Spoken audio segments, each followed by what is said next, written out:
Hello friends, आशा करता हूँ आप लोग अच्छे होंगे। एंड आज मैं आप लोगों के साथ अपनी गोलैंग की जर्नी शेयर करना चाहता हूँ। बेसिकली उस जर्नी के दौरान मेरे को कुछ चीज़ें गोलैंग के अंदर हैं जो वो मेरे को नहीं पसंद आई हैं, तो मैं वही टर्मिनोलॉजीज है आप लोगों को बताना चाहता हूँ, क्योंकि वो बेसिकली टर्मिनोलॉजीज के इंटरव्यूअर है जो वो भी पूछ लेता है, उसकी इम्प्लीमेंटेशन है वो भी पूछ लेता है। तो आज की वीडियो के अंदर मैं उस टर्मिनोलॉजी के बारे में एंड उसकी इम्प्लीमेंटेशन के बारे में, दोनों चीज़ों के बारे में आप लोगों को बताऊंगा, ताकि आप लोग जो है उनसे फेमिलियर हो सकें एंड आप जो है इंटरव्यूअर को कॉन्फिडेंटली जवाब दे सकें। तो पहली जो टर्मिनोलॉजी है वो है शेडोइंग, एंड दूसरी है नो फंक्शन ओवरलोडिंग, तीसरी है lacking of generics, error handling, and उसके बाद जो लास्ट है वो है इम्प्लिसिट अक्रॉस मॉडिफायर्स। तो ये सारी टर्मिनोलॉजीज हैं, इनके बारे में एक एक करके हम पढ़ेंगे, उसकी जो इम्प्लीमेंटेशन है वो भी देखेंगे। अपनी जो कुर्सी की पेटी है उसको बांध लें ताकि आप लोगों को कोई बाहर से डिस्टर्ब ना करे। एंड आपको ये टर्मिनोलॉजी समझ आनी बहुत ज़रूरी है गाइस, क्योंकि इंटरव्यूअर कोई भी पूछ सकता है इनमें से। तो चलिए बढ़ते हैं शेडोइंग की तरफ। ये वही शेडो है जिसे आप बोलते हो परछाई।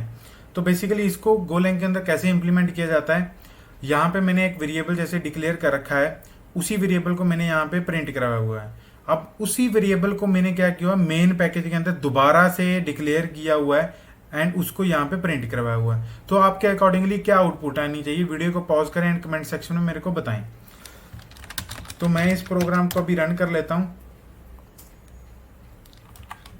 GOR लिखा गया था यहाँ पे, गो का गलत कमांड, अच्छा गो रन, सॉरी। तो आप देख सकते हैं यहाँ पे जो पहले मैंने A प्रिंट करवाया था उसका वैल्यू 10 आया एंड दूसरा A का वैल्यू जो है वो 11 आया।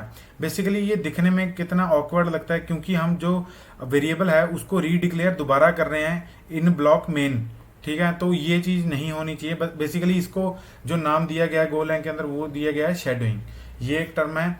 अब जो दूसरा टाइप है वो है नो फंक्शन ओवरलोडिंग। तो गोलैंग के अंदर फंक्शन ओवरलोडिंग नहीं की जा सकती। इसके लिए मैंने एक सूडो कोड लिख रखा है, लाइक मेरे को 2 नंबर का सम करवाना है, तो फंक्शन नेम क्या होंगे, सेम होंगे बट डिफरेंट पैरामीटर्स होंगे।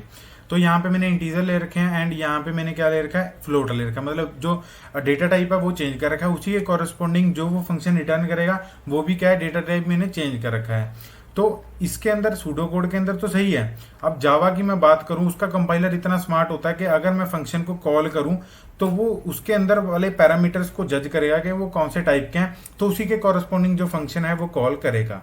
बट गोलैंग के अंदर क्या है, अगर आप फंक्शन नेम जो है वो सेम कर देते हैं, लाइक मैं यहाँ पे इसको सेम कर देता हूँ, तो आप लोग देख सकते हैं यहाँ पे इसने एक एरर दे दिया कि जो फंक्शन है आपने रीडिक्लेयर किया उसका जो नाम है वो चेंज कर दो। तो गोलैंग के अंदर जो उसका कंपाइलर है वो इतना स्मार्ट नहीं है, तो यहाँ पे स्मार्टनेस किसको दिखानी पड़ रही है, आपको दिखानी पड़ रही है, डेवलपर को दिखानी पड़ रही है, जो गोलैंग का डेवलपर है। तो ये थी दूसरी टर्म। हम बढ़ते हैं तीसरी टर्म के बारे में पढ़ते हैं, जो है लैक ऑफ जेनरिक्स। बेसिकली अभी ये रिसेंटली 1.8 वर्जन 18 वर्जन के अंदर आ चुका है, बट उससे पहले जो मान लो हमने अगर कोई एप्लीकेशन डेवलप की है, अगर वहां पे हमने जेनरिक्स यूज करने थे बट गोलैंग के अंदर तो वो थे नहीं, तो अभी क्या है कि 1.18 वर्जन के बाद वो आ चुका है। अब मैंने जो पुराने कोड किया वो तो मेरे गलत हो गए, अभी क्या है मेरा टाइम भी वहां पे कंज्यूम हुआ और मैंने जो कोड डेवलप किया वो भी मे भी हो सकता है रिडंडेंट हो। तो अभी क्या है, गोलैंग जेनरिक्स है जो वो सपोर्ट करता है बट पहले नहीं करता था, तो उसका सिंटैक्स अभी हम चेक कर लेते हैं। तो यहाँ पे आप देख सकते हैं मैंने एक फंक्शन बनाया हुआ है ऐड इंट और फ्लोट। तो यहाँ पे मैंने राउंड ब्रैकेट से पहले स्क्वायर ब्रैकेट के अंदर मैंने क्या लिख रखा है, जो टी होगा वो टाइप किसके हो सकता है, या तो इंट के हो सकता है या फ्लोट के हो सकता है। एंड उसको मैंने बोल दिया कि भाई ए एंड बी जो है वो टी टाइप के होंगे, टी किसके टाइप का होगा, इंट एंड फ्लोट।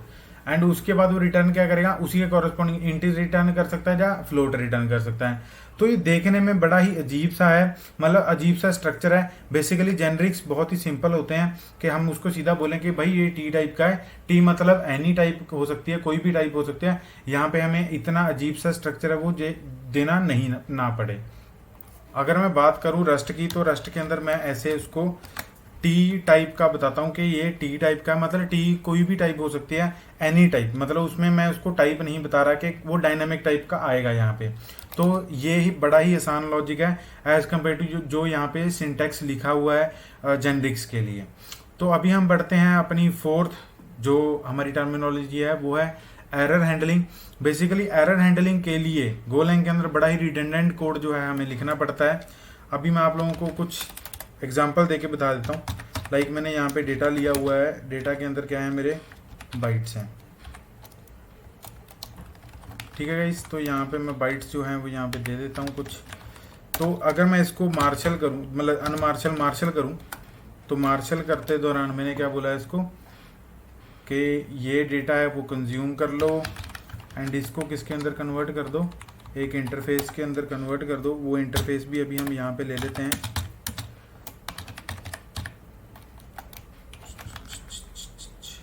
उसका हम क्या पास करेंगे, यहाँ पे रेफरेंस पास करेंगे ताकि जो है वो उसके साथ बाइंड हो सके डेटा। अभी यहाँ पे ये क्या रिटर्न करता है गाइस, एक एरर है जो वो रिटर्न करता है। उसी के बाद अगर मैं इसको मान लो कि मार्शल भी करना चाहता हूँ इसी लाइन के अंदर, तो ये मेरे को क्या रिटर्न करेगा, अभी मैं इसके अंदर वी लिख देता हूँ। तो ये मेरे को क्या रिटर्न करता है, बाइट्स रिटर्न करता है एंड उसी के साथ मेरे को ये क्या रिटर्न करता है, एरर रिटर्न करता है। अभी आप लोग जो अगर इसके एरर हैंडलिंग करने बैठे हैं तो ये आपको ये लिखना पड़ेगा एरर नॉट इक्वल टू निल, उसके बाद जो है रिटर्न एरर, मतलब ये ऐसे आपको रिडंडेंसी जो कोड है वो लिखना पड़ेगा। यहाँ पे भी अगर एरर हैंडल करेंगे तो आपको ऐसे लिखना पड़ेगा। अभी आप देख सकते हैं यहाँ पे 38 से लेके 40 लाइन एंड उसके बाद 43 से लेके 45 लाइन, ये तीन लाइनें जो है वो बहुत ही रिडंडेंट हो चुकी हैं। अगर मान लो कि यही एरर हैंडलिंग मैं 100 लाइन के कोड में कर रहा हूँ, हर लाइन पे मेरा एरर जो है वो आ रहा है, तो मेरे को कितनी बारी जो है वो एरर है वो रिटर्न करवाना पड़ेगा, चेक करवाना पड़ेगा, रिडंडेंसी कोड जो है वो लिखना पड़ेगा। तो ये एरर हैंडलिंग की एक ड्रॉबैक है यहाँ पे। तो इसको मैं अभी रिवर्ट कर लेता हूँ। ये इसीलिए यहाँ पे रेड दिखा रहा था क्योंकि हमारा मेन फंक्शन है, मेन फंक्शन से कुछ भी रिटर्न नहीं होता है। लास्ट जो हमारा है वो है इम्प्लिसिट एक्सेस मॉडिफायर्स। इसका क्या मतलब है गाइस, अब किसी और लैंग्वेज की मैं बात करूं, लाइक मैं जावा की बात करता हूं। जावा के अंदर अगर मैं कोई पब्लिक मतलब ग्लोबल वेरिएबल डिक्लेयर करता हूं तो मैं उसको पब्लिक रिप्रेजेंट करता हूं। अगर मेरे को प्राइवेट डिक्लेयर करना है तो मैं उसको प्राइवेट जो है यहाँ पे बोलता हूँ। अब पब्लिक के लिए मेरे को समझ आता है, अब यहाँ पे मैं लिखा देख सकता हूँ पब्लिक मतलब क्या है, पब्लिक, एंड प्राइवेट मतलब क्या है, प्राइवेट, कॉन्फिडेंशियल इंफॉर्मेशन हो सकती है। बट गोलैंग के अंदर इसको कैसे रिप्रेजेंट किया जाता है, अगर आप कोई वेरिएबल डिक्लेयर कर रहे हो, अब मान लो यहाँ पे मैं डी डिक्लेयर कर देता हूँ टाइप ऑफ इंट, ठीक है, और उसके बाद एक वेर और है वो जो है कैपिटल डी है, वो भी टाइप ऑफ इंट है। अब यहाँ पे प्राइवेट कौन है और पब्लिक कौन है, आप लोगों को रिप्रेजेंटेशन हो रही है, नहीं हो रही ना। तो यही एक गोलैंग का पजलिंग एक पजल है, वो क्या है कि इसमें पब्लिक और प्राइवेट नहीं पता चलता है। अब ये कैसे हमें पता चलेगा कि पब्लिक है कि प्राइवेट है, अगर कोई भी वेरिएबल स्मॉल लेटर से होगा तो वो क्या होगा, प्राइवेट होगा। अगर वो कैपिटल लेटर से लिखा गया है, स्टार्ट किया गया है, तो वो क्या होगा, ग्लोबल वेरिएबल होगा। तो इसी तरह से ये जो लास्ट टर्मिनोलॉजी हमारी कवर होती है यहाँ पे। तो आशा करता हूँ आप लोगों को जो है वो ड्रॉबैक्स जो होंगे गोलैंग के पता चल गए होंगे। वीडियो को लाइक करें गाइस, अगर कोई भी डाउट है तो कमेंट करके बता सकते हैं। अगर आप लोगों को ये इन्फॉर्मेशन पता थी तो भी कमेंट करके मेरे को बताएं कि आप लोगों को ये इन्फॉर्मेशन पता थी।